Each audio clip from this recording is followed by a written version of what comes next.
আজকের এই ভিডিওতে আমরা আলোচনা করতে চলেছি রায় ও মার্টিন প্রশ্নবিচিত্রার ষষ্ঠ শ্রেণীর দ্বিতীয় পরীক্ষা মূল্যায়ন 2026 অর্থাৎ সেকেন্ড ইউনিট টেস্টের ভূগোল বিষয়ে যে দুইয়ের দাগে প্রশ্নপত্রটি রয়েছে অর্থাৎ বালুরঘাট গার্লস হাই স্কুল এই বিদ্যালয়ের সমস্ত প্রশ্নের উত্তরগুলি সমাধান করব। প্রশ্নপত্র সমাধান করার আগে বলে দেই, আমার পরবর্তী ভিডিওগুলি বানাতে অনুপ্রাণিত করার জন্য চ্যানেলটিকে অবশ্যই তোমরা সাবস্ক্রাইব করে নেবে এবং এই ভিডিওটিকে বেশি বেশি করে লাইক, কমেন্ট ও শেয়ার করে দেবে। প্রথমে একইটা আছে সঠিক উত্তরটি লেখো। একে আছে বেতার তরঙ্গ বায়ুমণ্ডলের যে স্তর থেকে প্রতিফলিত হয় তা হলো হবে মেসোস্ফিয়ার। এরপর দুই আছে পৃথিবীর অ্যালবেডোর পরিমাণ হলো এটা হবে 35%। এরপরে তিনে আছে বায়ুর গতিবেগ মাপা হয় যে যন্ত্রের সাহায্যে তা হলো এটা হবে অ্যানিমোমিটার। এরপরে চারে 30 থেকে 35 বছরের গড় আবহাওয়াকে বলা হয় এটা হবে জলবায়ু। এরপরে পাঁচে তুলো চাষ ভালো হয় এটা হবে কালো মাটিতে। এরপরে ছয়ে নবীন পলির আর এক নাম এটা হবে খাদার। এরপরে সাথে শ্বাসমূল দেখা যায় এটা হবে ম্যানগ্রোভ উদ্ভিদে। এরপরে আটে আম গাছ কি জাতীয় অরণ্যের উদ্ভিদ এটা হবে ক্রান্তীয় পাতাঝরা অরণ্য। এরপরে নয় আছে শূন্যস্থান পূরণ করো। একটি অভয়ারণ্যের উদাহরণ হলো এটা হবে জলদাপাড়া। এরপরে 10এ শূন্যস্থান পূরণ করো। ভারতে পশ্চিমী ঝঞ্ঝা দেখা যায় এটা হবে শীত ঋতুতে। এরপরে 11 শুদ্ধ অশুদ্ধ লেখো। লু দেখা যায় গ্রীষ্মকালে এটা শুদ্ধ হবে। এরপরে 12 শুদ্ধ অশুদ্ধ লেখো। সংরক্ষিত অরণ্যে শিকার, পশুচারণ ও অন্যান্য ক্রিয়াকলাপ নিষিদ্ধ, এটাও শুদ্ধ হবে। এরপরে দুইয়ের আগে যেটা আছে নিচের প্রশ্নগুলির অতি সংক্ষিপ্ত উত্তর দাও। একইটা আছে আন্টার্কটিকার সর্বোচ্চ শৃঙ্গের নাম কি? আন্টার্কটিকার সর্বোচ্চ শৃঙ্গের নাম হলো ভিনসন ম্যাসিভ। এরপরে দুই আছে আন্টার্কটিকা তথা পৃথিবীর দীর্ঘতম হিমবাহের নাম কি? আন্টার্কটিকা তথা পৃথিবীর দীর্ঘতম হিমবাহের নাম হলো ল্যাম্বার্ট। এরপর তিনে আছে পৃথিবীর সর্বাধিক বৃষ্টিবহুল স্থানের নাম কি? পৃথিবীর সর্বাধিক বৃষ্টিবহুল স্থানের নাম হলো মৌসিনরাম। এরপরে চারিটা আছে ভারতের মরুভূমির নাম কি? ভারতের মরুভূমির নাম হলো থর। এরপরে পাঁচে আছে ভারতের ম্যানগ্রোভ অরণ্য কোথায় কোথায় দেখা যায়? এর উত্তরটি হলো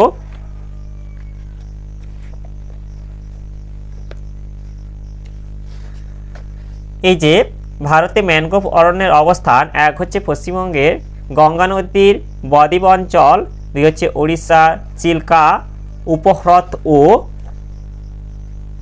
মহানদীর বদ্বীপ সংলগ্ন অঞ্চল। এরপর আছে তিনি অন্ধ্রপ্রদেশে কৃষ্ণা ও গোদাবরী নদীর বদ্বীপ এবং কোলেরু ও পুলিকট উপহ্রদ সংলগ্ন অঞ্চল। চারি তামিলনাড়ুর কাবেরী নদীর বদ্বীপ সংলগ্ন অঞ্চল। পাঁচে গুজরাটের কাম্বে উপসাগর এলাকায় ম্যানগ্রোভ অরণ্য দেখা যায়। এরপরে ছয়টা হচ্ছে ফণিমনসা কি ধরনের উদ্ভিদ? ফণিমনসা হবে কাঁটা ঝোপ ও গুল্ম জাতীয় উদ্ভিদ।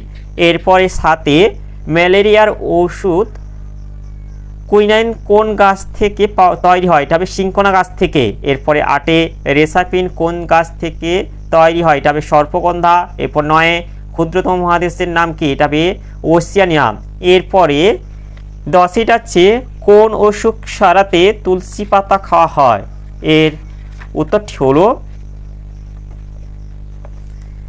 এই যে এক হচ্ছে সর্দি কাশিতে তুলসী পাতার রস খুব উপকারী। দুই হচ্ছে হাঁপানি পেটের অসুখের উপশম ঘটায়। তিন হচ্ছে হৃৎপিণ্ড ভালো রাখে। এরপরে তিনে দেখে আছে নিচের প্রশ্নগুলির সংক্ষিপ্ত উত্তর দাও যে কোনো চারটি। একে আছে আবহাওয়া ও জলবায়ুর পার্থক্য লেখো। এর উত্তরটি হলো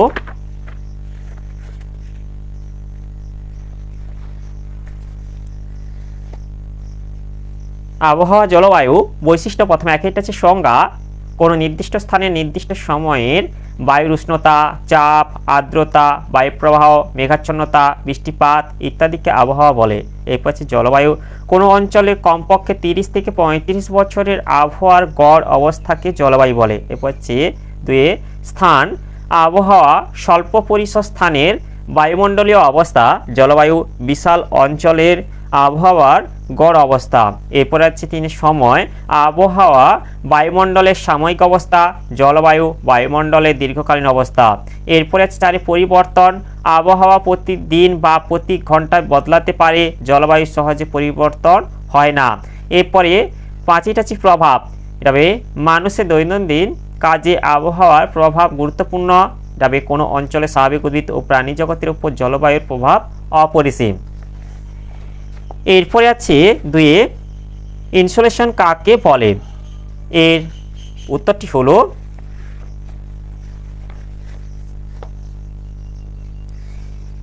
ইংরেজিতে ইনকামিং সোলার রেডিয়েশন বা আগত সৌর বিকিরণ থেকে ইনসুলেশন শব্দের উৎপত্তি। সূর্য থেকে বিকিরিত শক্তির মাত্র 200 কোটি ভাগের 1 ভাগ পৃথিবীতে এসে পৌঁছায়, একে আগত সৌর বিকিরণ বা ইনসুলেশন বলে। এরপরে তিনটা হচ্ছে বায়ু আর্দ্রতা কাকে বলে? এর উত্তরটি হলো নির্দিষ্ট উষ্ণতায় নির্দিষ্ট পরিমাণ বায়ুতে যে পরিমাণ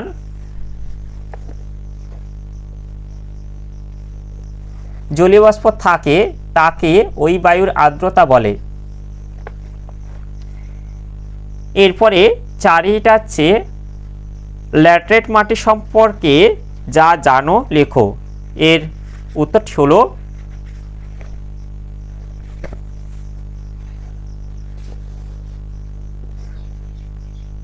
ল্যাটেরাইট মাটির অবস্থান ছোটনাগপুর মালভূমি, মেঘালয় মালভূমি এবং পূর্বঘাট ও পশ্চিমঘাট পর্বতের কিছু অংশে এই মাটি দেখা যায়। বৈশিষ্ট্য এক, ল্যাটিন শব্দ ল্যাটারের অর্থ ইট, ইটের মতো শক্ত ও লাল রঙের বলে এই মাটির নাম ল্যাটেরাইট। দুই হচ্ছে খুব বেশি বৃষ্টিপাত ও উষ্ণতাযুক্ত অঞ্চলে যেখানে পর্যায়ক্রমে শুষ্ক ও আর্দ্র ঋতু দেখা যায় সেখানে এই মাটি গড়ে ওঠে। তিন, এই মাটির জল ধারণ ক্ষমতা কম। চার, ল্যাটেরাইট মাটি অনুর্বর প্রকৃতির। এরপর হচ্ছে কৃষিকাজের প্রভাব, কৃষিকাজের অনুপযোগী, তবে জলসেচ ও সার ব্যবহার করে কাজু বাদাম, চীনাবাদাম, ধান, জোয়ার, বাজরা, রাগি চাষ করা হয়। এরপরে পাঁচে যেটা হচ্ছে কোন কোন বিষয়ের উপর নির্ভর করে মাটি তৈরি হয়? এর উত্তরটি হলো, এর উত্তরটি আমি বলে দিচ্ছি, তোমরা এটা লিখে নেবে, তোমাদের বইতে আছে, টেক্সট বইতে পড়বে যে ভেঙে যাওয়া শিলার সূক্ষ্ম দানা, জীবিত ও মৃত উদ্ভিদ ও প্রাণী দেহ, খনিজ পদার্থ, জল, বাতাস মাটি তৈরিতে সাহায্য করে। এরপরে চারিদিকে যেটা আছে নিম্নলিখিত প্রশ্নগুলির ব্যাখ্যামূলক উত্তর দাও যে কোনো চারটে। একইটা হচ্ছে বিজ্ঞানীরা কোন সময়ে আন্টার্কটিকা অভিযান করেন এবং কেন? এর উত্তরটি হলো, এই যে ডিসেম্বর মাসে বিজ্ঞানীরা আন্টার্কটিকায় যান তার কারণগুলি হলো, এক হচ্ছে দীর্ঘ গ্রীষ্মকাল, ডিসেম্বর মাসে সূর্যের দক্ষিণাঞ্চলে তখন দক্ষিণ গোলার্ধের দিন বড় ও রাত ছোট হয়। একটানা 3 মাস দিনের আলো থাকায় নানা রকম পরীক্ষা নিরীক্ষা ও বৈজ্ঞানিক কার্যকলাপের সুবিধা হয়। এরপর হচ্ছে দুই, কম শীতলতা, সূর্যের দক্ষিণায়নের ফলে এই সময় উত্তর গোলার্ধে শীত এবং দক্ষিণ গোলার্ধে গ্রীষ্মকাল চলে। এই জন্য সমুদ্র উপকূলবর্তী অঞ্চলে হিমাঙ্কের ওপর উষ্ণতা উঠে যায়, ফলে শীতের তীব্রতা কম থাকে। এরপর এটা হচ্ছে 3, মহাদেশে প্রবেশে আনুকূল্যতা, গ্রীষ্মের সময় সূর্যালোকের প্রভাবে বরফ গলে গিয়ে মহাদেশটির ক্ষেত্রমান হ্রাস পায়, ফলে বিজ্ঞানীরা এই সময়ে মহাদেশের অভ্যন্তরে অনেকটা প্রবেশ করতে পারেন। এরপরে যেটা হচ্ছে 4, ব্লিজার্ড এর অনুপস্থিতি, গ্রীষ্মকালে প্রবল গতিবেগ সম্পন্ন তুষারঝড় ব্লিজার্ড সাধারণত প্রবাহিত হয় না, ফলে বিজ্ঞানীরা অনেক নিশ্চিন্তে এবং নির্বিঘ্নে তাদের গবেষণামূলক কাজ চালনা ও পরীক্ষা নিরীক্ষা করতে পারেন। এরপরে দুইটা হচ্ছে আন্টার্কটিকায় বিশ্ব উষ্ণায়নে কি প্রভাব দেখা যায়? এর উত্তরটি হলো, এর উত্তরটি আমরা এখান থেকে বলে দেব। এই যে ভবিষ্যৎ সংখ্যা, যেটা দক্ষিণ মেরুতে চির তুষারে ঢাকা এই মহাদেশের আবহাওয়া প্রাকৃতিক পরিবেশ সারা পৃথিবীর জলবায়ুর ভারসাম্য রক্ষা করে, তাই এই মহাদেশের ভবিষ্যৎ আসলে সারা পৃথিবীর ভবিষ্যৎ। কিন্তু যে আশঙ্কাগুলো করা হয়, এক হচ্ছে বিশ্ব উষ্ণায়ন, ওজোন স্তর ধ্বংস, বায়ু দূষণ ইত্যাদি কারণে আন্টার্কটিকা বিশুদ্ধ প্রাকৃতিক পরিবেশ, মেঘমুক্ত স্বচ্ছ আকাশ, নির্মল বাতাস সব কিছুই এখন চরম সংকটে।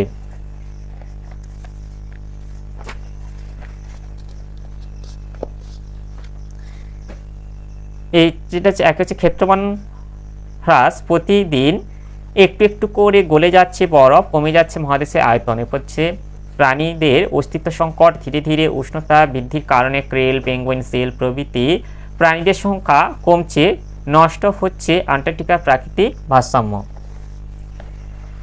এরপরে তিনটা হচ্ছে ভারতের জলবায়ুতে মৌসুমী বায়ুর প্রভাব লেখো। এর উত্তরটি হলো ভারতের জলবায়ুতে মৌসুমী বায়ুর প্রভাব। আরবি মৌসুম শব্দের অর্থ ঋতু। এপ্রিল মে মাসে ভারতীয় উপমহাদেশের জলভাগে গভীর নিম্নচাপ কেন্দ্র অবস্থান করে। এমতো অবস্থায় ভারত মহাসাগরে উচ্চচাপ পরিস্থিতির সৃষ্টি হয় এবং মৌসুমী বায়ু দক্ষিণ পশ্চিম দিক থেকে মালাবার উপকূলে প্রচুর বৃষ্টিপাত ঘটিয়ে ভারতে প্রবেশ করে। একে দক্ষিণ পশ্চিম মৌসুমী বায়ু বলে। এর হাত ধরে ভারতে বর্ষা ঋতু সূচনা হয়। এই মৌসুমী বায়ু তার আর্দ্রতা হারিয়ে সেপ্টেম্বর অক্টোবর মাস নাগাদ উত্তর পূর্ব দিকে প্রত্যাগমন করে। এই শীতল ও শুষ্ক বায়ু উত্তর পূর্ব মৌসুমী বায়ু নামে পরিচিত। ভারতবর্ষের জলবায়ুতে এই দুই মৌসুমী বায়ুর যথেষ্ট প্রভাব রয়েছে, তাই ভারতকে বলা হয় ক্রান্তীয় মৌসুমী জলবায়ুর দেশ। বৃষ্টিপাত, ভারতের মোট বৃষ্টিপাতের 90% মৌসুমী বায়ুর প্রভাবে হয়ে থাকে। দক্ষিণ পশ্চিম মৌসুমী বায়ু দুটি শাখায় বিভক্ত হয়ে ভারতে প্রবেশ করে, যথা আরব সাগরীয় শাখা ও বঙ্গোপসাগরীয় শাখা।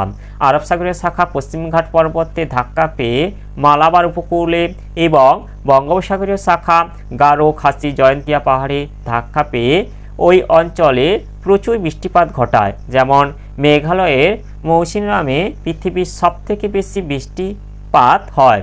এইভাবে ভারতে বর্ষাকালের সূচনা হয়। আবার অক্টোবর থেকে নভেম্বর মাসে ভারতে উত্তর পূর্ব মৌসুমী বায়ু স্থলভাগ থেকে জলভাগের দিকে আসে। এই সময়কে মৌসুমী বায়ু প্রত্যাবর্তনকাল বলা হয়। বঙ্গোপসাগরের উপর দিয়ে এই শুষ্ক উত্তর পূর্ব মৌসুমী বায়ু প্রবাহকালে প্রচুর পরিমাণে জলীয় বাষ্প সংগ্রহ করে তামিলনাড়ুর উপকূলে শীতকালে বৃষ্টিপাত ঘটায়। তাই এই অঞ্চল বছরে দুবার বৃষ্টিপাতযুক্ত অঞ্চল হিসেবে পরিচিত। এরপর এটা আছে দুয়ে ঋতু পরিবর্তন। মৌসুমী বায়ুর আগমন অর্থাৎ বর্ষাকাল ও প্রত্যাবর্তন অর্থাৎ শরৎকাল আসার মধ্য দিয়ে ঋতু পরিবর্তন সংঘটিত হয়। এরপর তিনটা আছে আর্দ্র গ্রীষ্ম ও শুষ্ক শীতকাল। গ্রীষ্মকালে মৌসুমী বৃষ্টিপাতের জন্য গ্রীষ্মকাল আর্দ্র হয় এবং শীতকাল মৌসুমী বায়ু বৃষ্টিপাত ঘটায় না বলে শীতকাল শুষ্ক হয়। চারে উষ্ণতা হ্রাস। গ্রীষ্মের প্রচণ্ড উষ্ণতা দাবদাহের হাত থেকে মৌসুমী বায়ু রক্ষা করে। প্রাকৃতিক দুর্যোগ, অনেক সময় মৌসুমী বায়ুর প্রভাবে প্রচুর বৃষ্টিপাতের ফলে বন্যার সৃষ্টি হয়, আবার বৃষ্টিপাত খুব কম হওয়ার ফলে খরার সৃষ্টি হয়। এরপরে চারিটা হচ্ছে বৃষ্টিচ্ছার অঞ্চল সৃষ্টি হয় কেন, উদাহরণসহ যোগে লেখো। এর উত্তরটি হলো, এই যে এর উত্তরটি আমরা এখান থেকে বলে দেব। জলীয় বাষ্পপূর্ণ বায়ু পর্বতের প্রতিবাদ ঢালে শৈলক্ষেপ বৃষ্টিপাত ঘটিয়ে যখন অনুবাদ ঢালে পৌঁছায় তখন তাতে জলীয় বাষ্প কমে যাওয়ায় বৃষ্টিপাতও কমে যায়, তাই এই অঞ্চলকে বৃষ্টিচ্ছায়া অঞ্চল বলে। উদাহরণটা বলবে যে আরব সাগর থেকে আসা দক্ষিণ পশ্চিম মৌসুমী বায়ু পশ্চিমঘাট পর্বতের পশ্চিম ঢালে বাধা পেয়ে প্রচুর বৃষ্টিপাত ঘটায়, কিন্তু যখন পূর্ব ঢালে আসে তখন সে জলীয় বাষ্পের অভাবে এখানে বৃষ্টিপাত কম হয় বলে এখানে বৃষ্টিচ্ছায়া অঞ্চল সৃষ্টি হয়েছে। মেঘালয়, শিলংয়ে বৃষ্টিচ্ছায়া অঞ্চল। এরপরে পাঁচটা হচ্ছে করমণ্ডল উপকূলে বছরে দুবার বৃষ্টি হয় কেন। এর উত্তরটি হলো, তামিলনাড়ুর করমণ্ডল উপকূলে বছরে দুবার বৃষ্টিপাত হয়। প্রথমবার জুন থেকে সেপ্টেম্বর মাসে আর্দ্র দক্ষিণ পশ্চিম মৌসুমী বায়ুর প্রভাবে ভারতে প্রচুর বৃষ্টিপাত হয় এবং এই সময় তামিলনাড়ু উপকূলেও বৃষ্টি হয়। দ্বিতীয়বার প্রত্যাবর্তনকারী উত্তর পূর্ব মৌসুমী বায়ুর একটা অংশ বঙ্গোপসাগরের উপর দিয়ে এসে প্রচুর জলীয় বাষ্প নিয়ে করমণ্ডল উপকূলে প্রবেশ করে বলে অক্টোবর নভেম্বর মাসে বৃষ্টি হয়। এরপর এটা হচ্ছে 5 দাগে নিচের প্রশ্নগুলির বর্ণনামূলক উত্তর দাও যে কোনো দুটি। একইটা হচ্ছে পৃথিবীর বায়ুমণ্ডলের স্তর বিন্যাস করো, যে কোনো 3টি স্তরের বৈশিষ্ট্য লেখো। এর উত্তরটি হলো এই যে পৃথিবীর গায়ে লেগে থাকা বায়ুমণ্ডলকে ভূপৃষ্ঠ থেকে উপরের দিকে উষ্ণতা তারতম্য অনুসারে 6টি ভাগে 6টি স্তরে ভাগ করা হয়। এক হচ্ছে ট্রপোস্ফিয়ার, 2 হচ্ছে স্ট্র্যাটোস্ফিয়ার, 3 হচ্ছে মেসোস্ফিয়ার, 4 হচ্ছে থার্মোস্ফিয়ার, 5 হচ্ছে এক্সোস্ফিয়ার আর 6 হচ্ছে ম্যাগনেটোস্ফিয়ার। আর এখান থেকে আমরা যে কোনো 3টি স্তরের হচ্ছে বৈশিষ্ট্য বর্ণনা করে দেব। প্রথমে এটা হচ্ছে ট্রপোস্ফিয়ার। ট্রপোস্ফিয়ারের সংজ্ঞা হচ্ছে বায়ুমণ্ডলের সবচেয়ে নিচের স্তরটিকে ট্রপোস্ফিয়ার বলে। বিস্তার নিরক্ষীয় অঞ্চলে সমুদ্রপৃষ্ঠ থেকে উপরের দিকে 16 থেকে 18 কিমি এবং মেরু অঞ্চলে প্রায় 8 কিমি পর্যন্ত বিস্তৃত। আর বৈশিষ্ট্য হচ্ছে এই স্তরে প্রতি 1000 মিটার উচ্চতা বৃদ্ধির সঙ্গে সঙ্গে উষ্ণতা 6.4 ডিগ্রি সেলসিয়াস হারে হ্রাস পায়। একে স্বাভাবিক উষ্ণতা হ্রাসের হার বলে। হচ্ছে প্রায় 75% বায়বীয় উপাদান এই স্তরে থাকে। 3 ঝড় বৃষ্টি, বিদ্যুৎ, বজ্রপাত প্রভৃতি বায়বীয় গোলযোগ এই স্তরে ঘটে বলে একে ক্ষুদ্রমণ্ডল বলা হয়। ট্রপোস্ফিয়ারের ঊর্ধ্বসীমাকে বলা হয় ট্রপোপোজ। এরপর যেটা হচ্ছে স্ট্র্যাটোস্ফিয়ার। ট্রপোস্ফিয়ারের উপরে বায়ুমণ্ডলের দ্বিতীয় স্তরটিকে বলা হয় স্ট্র্যাটোস্ফিয়ার।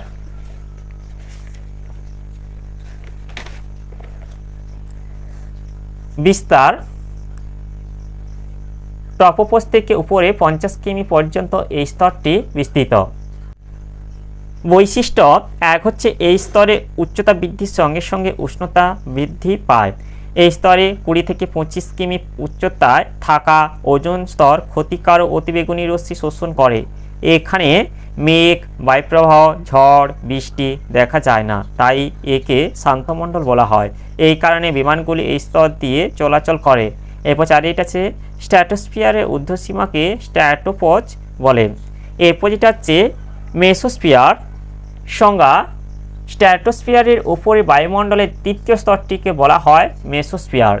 বিস্তার 50 থেকে 80 কিমি উচ্চতার মধ্যে এই স্তরটি বিস্তৃত। বৈশিষ্ট্য এক এই স্তরে উচ্চতা বৃদ্ধির সঙ্গে সঙ্গে উষ্ণতা হ্রাস পায়। 2 মহাকাশ থেকে ছুটে আসা উল্কাগুলি মূলত এই স্তরে এসে পুড়ে ছাই হয়ে যায়। এরপর 3 হচ্ছে মেসোস্ফিয়ারের ঊর্ধ্বসীমাকে মেসোপজ বলে। এরপরে 2 যেটা হচ্ছে জলচক্র পদ্ধতিটি বর্ণনা করো। এর উত্তরটি হলো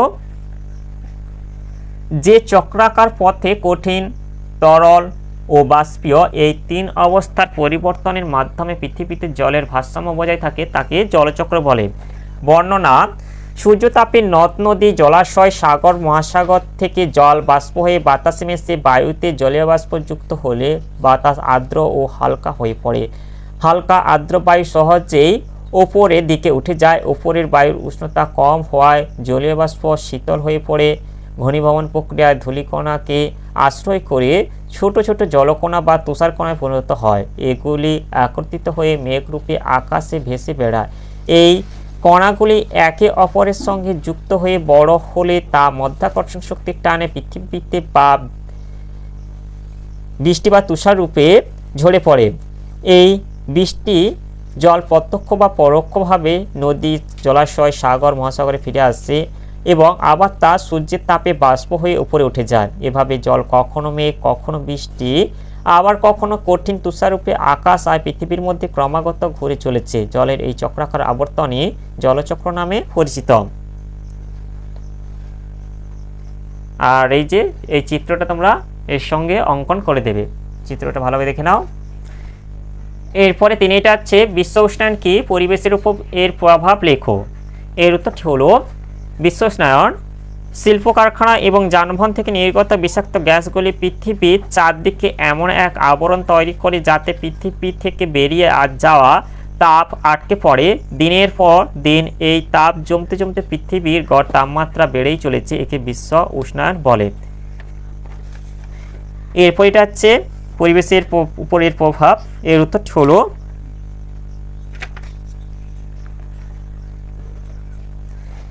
এই যে বিশ্ব উষ্ণায়নের প্রভাব, এক হচ্ছে তাপমাত্রা বৃদ্ধি। পৃথিবীর গড় তাপমাত্রা বৃদ্ধির ফলে জলবায়ু অঞ্চলের উষ্ণতা বাড়ছে ও বৃষ্টিপাতের পরিমাণ কমছে, জলবায়ু পরিবর্তন ঘটছে। এরপর এটা হচ্ছে প্রাকৃতিক দুর্যোগ বৃদ্ধি, বজ্রঝড়, ঘূর্ণিঝড়, খরা ইত্যাদির প্রকোপ বাড়ছে। এরপর আছে সমুদ্রের জলতল বৃদ্ধি, মেরু অঞ্চল ও পার্বত্য অঞ্চলে বরফ গলছে এবং সেই জল সমুদ্রের জলের পরিমাণ বাড়িয়ে দিচ্ছে।